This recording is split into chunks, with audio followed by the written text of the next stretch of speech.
A few months ago, our house was broken into. No one was at home at the time when it happened, but it was surprising to find out nonetheless. The word about the break-in got around quickly as news articles covered the event. Most people were very supportive, of course, but a few people on the internet took the news as a chance to celebrate, rationalizing it as since I have wealth and having to replace some items in my home, it's just a minor inconvenience really. For once, a reaction about me was made completely without my influence. Another irony is that nothing was stolen from the break-in, at least personally. Even my two most valuable items, my camera and computer, were left. Whatever they took was from my wife, unfortunately. I had previously been decluttering in my house, but now I finally shifted to a new gear. I got rid of anything I didn't want. A ton of items that I only kept because I didn't want anyone else to have them, or at least take them. Like awards, old items that had barely any sentimentality, things I had stored away never to actually be used. If any item lacked value or utility, I sold, donated, or just got rid of it.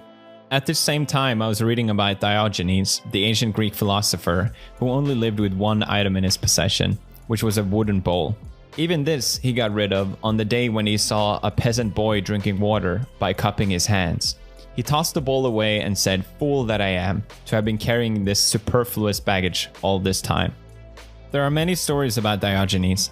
Some seem too great to be true, but I'm glad to know he at least lived. You can find him on old paintings which depicts him living in a barrel, tub, or most commonly, a large urn.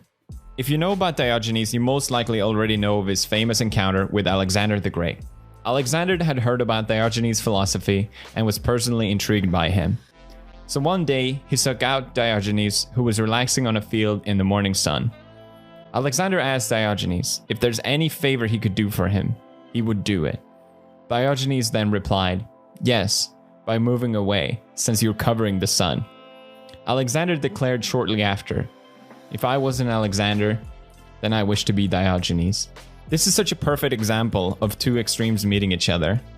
I think the fact that Alexander, the world lord who had reached more status, wealth, and power than anyone in his time could have ever dreamed of, still felt humbled by Diogenes, a man who had seemingly nothing. Coming to this conclusion, he must have realized that the things we value actually carries little satisfaction on its own. And all the things Alexander had that others wanted meant nothing to Diogenes. In my own experience, what little notoriety and wealth I have is still far greater than anything I could have dreamed of. But the experience itself feels like it can be compared to an itchy part of your body that is too far away to reach. You want to scratch it to see what it would feel like to get rid of it. The fantasy and the idea is always there of the pleasure and satisfaction it could give you, until you finally manage to reach for it. The sensation fades quickly and you're left the same. Diogenes had nothing, Alexander had everything, but only one of them were truly free. What was Diogenes' philosophy that even Alexander the Great became so interested in it? Diogenes defined and was considered one of the founders of cynicism. This word doesn't have the same meaning then as today. Cynic meant dog or dog-like, which was likely said to ridicule Diogenes and his strange behaviors. He, however, took this name on himself because he actually praised the dog and its virtues, despite it being used as an insult. Diogenes didn't recognize society, and by doing so, he considered himself above it. He therefore didn't believe in shame and would do almost anything a dog would do in public. He would be seen shitting on the street. If people insulted him, he would respond by urinating on them. He would be seen masturbating in public. The list goes on. A dog lives at ease. They don't think about the past or the future. They live only according to nature, just like Diogenes.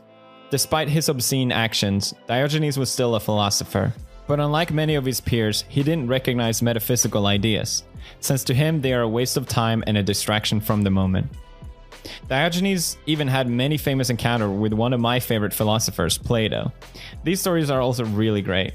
He would, for example, shit himself during Plato's lectures just to distract the lesson.